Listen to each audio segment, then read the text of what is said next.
नमस्कार. आज आपल्या इथे श्रीयुत सौ भट्टाचार्य हे मुद्दामून आलेले आहेत नवी मुंबईमधनं आणि मी त्यांना विनंती केली आहे की त्यांनी आमच्या रामकृष्ण आनंदवनच्या रिसॉर्टमधला थोडा एक्सपिरियन्स शेअर करावा. मी त्यांना विनंती करतो. त्या स्वतः टीचर आहेत, ते आपली ओळख करून देतीलच. नाव मिसेस भट्टाचार्य. नमस्कार, मी मिसेस स्मिता भट्टाचार्य. हे माझे मिस्टर अरूप भट्टाचार्य. आम्ही नवी मुंबईमधून इथे आलो आहे. मी BMC शाळेत टीचर आहे, हिंदी मीडियममध्ये. आमचा अचानकच प्रोग्राम झाला की रत्नागिरीला फिरायला जायचं. माझं एक फ्लॅट आहे सोमाटणे फाटाला, तर आम्ही तिथे आलो होतो. दिवाळीचे 4 दिवस आम्ही तिथे राहिलो. मग आम्ही डिसाईड केलं की आपण आता रत्नागिरीला जाऊया. मग पण रत्नागिरीला राहणार कुठे? आम्हाला गणपतीपुळे मेन जायचं होतं. तर माझे मिस्टर बोलले की आपण तिथे नाही राहायचो, तिथे खूप गर्दी असणार. आपण त्याऐवजी अशा ठिकाणी जाऊया जिथे आपल्याला निसर्गाचं सौंदर्य बघायला मिळेल. तर आम्ही म्हटलं ठीक आहे. पण ऑल ऑफ ए सडन काहीच आम्ही डिसाईड केलं नव्हतं. हॉटेल नाही, होमस्टे नाही, नथिंग. मग असंच मी गुगलवरती सर्च केला. गुगलवर मला खूप काही ठिकाणी मिळाले. तर या जागेचा फोटो बघितला, रूम्स बघितले सगळे, तर ते मला खूप आवडले. त्याच्यानंतर मी एकदम शुअर नव्हते की कुठे थांबू. मी माझ्या छोट्या मुलीला सांगितलं, कारण शी इज अ ट्रॅव्हल ब्लॉगर. तर तिला मी सांगितलं, तर तिने सुद्धा मला 2 ठिकाणे पाठवले. त्या 2 ठिकाणामध्ये बेस्ट म्हणजे हा श्री रामकृष्ण आनंदवन. तिने मला तेच सांगितलं की मम्मी हे मला खूप आवडलं आहे, तू पाहिजे तर तिथे राहा. तर मी म्हटलं अरे हे तर मी पण बघितलं, तर लेट्स गो, बघूया आपण जाऊया.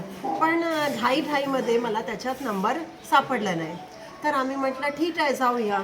मिस्टर माझे बोलले की आपल्याला मिळेल की नाही मिळेल, आता सीझन आहे. मी म्हटलं जाऊ दे, आपण जाऊन चेक करूया.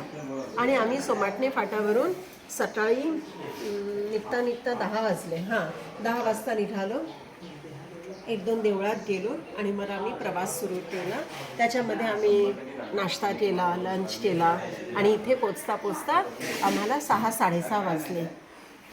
पण प्रथम जेव्हा आम्ही इथे पोचलो मजगावच्या रस्त्यावर, आणि जेव्हा आम्ही वर चढत होतो आणि अंधार झाला होता आणि आम्ही शहरातली माणसं, आम्हाला तो रस्ता खूपच थोडंसं डेंजरस वाटलं, फ्रँकली स्पीकिंग.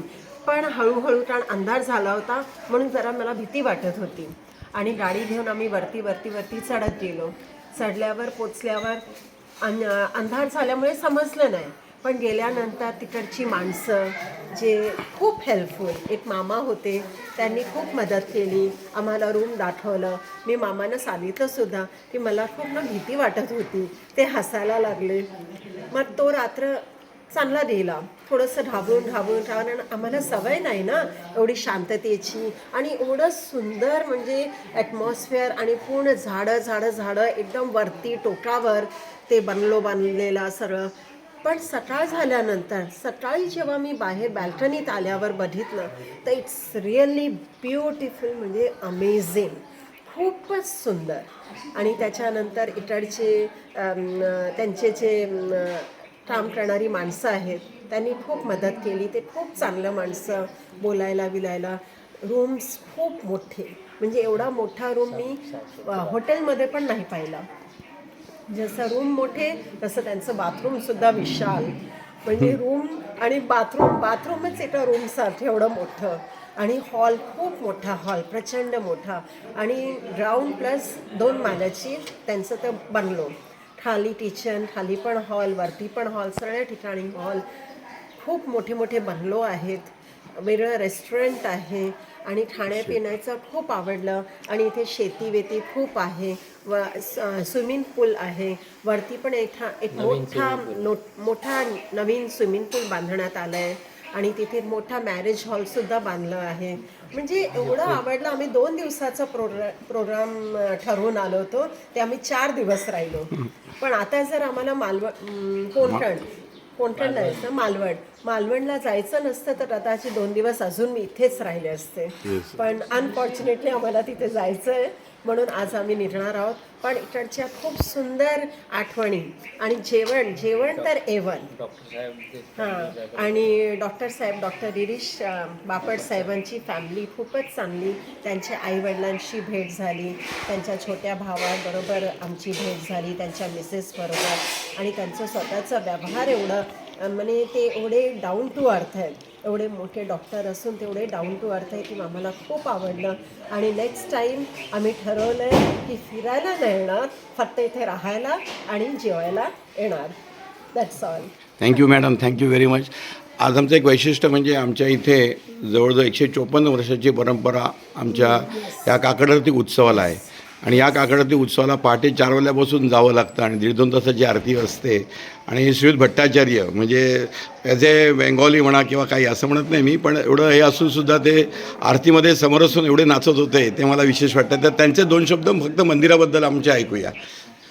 नक्की या इकडे, नक्की. आणि ते देऊळ म्हणजे बघायसारखं एकदम देऊळ आहे. तुम्ही नक्की येऊन एन्जॉय करणार इथे. तुम्हाला सर्व भेटेल. डिवोशन पण तुम्ही तेवढंच चांगलं करू शकता. आणि इथंचं निसर्ग आणि हे जे आहे आणि इथरची जी खातिरदारी आहे एक्सेप्शनल. थँक्यू. बापट साहेबांच्या फॅमिलीला नमस्कार म्हणतो. थँक्यू. नाही, थँक्यू. आज हे 15 ऑक्टोबरपासून या 20 तारखेपर्यंत 2023 साली म्हणजे कार्तिक म्हणजे उत्सवामध्ये भट्टाचार्य आलेले आहेत. तरी 14 ते आज आम्ही सकाळी निघणार आहोत. आणि 14, 15, 16, 17 नोव्हेंबर 2023. येस. आणि आज आम्ही निघणार आहोत. Thank you madam. Thank you very much. Thank you.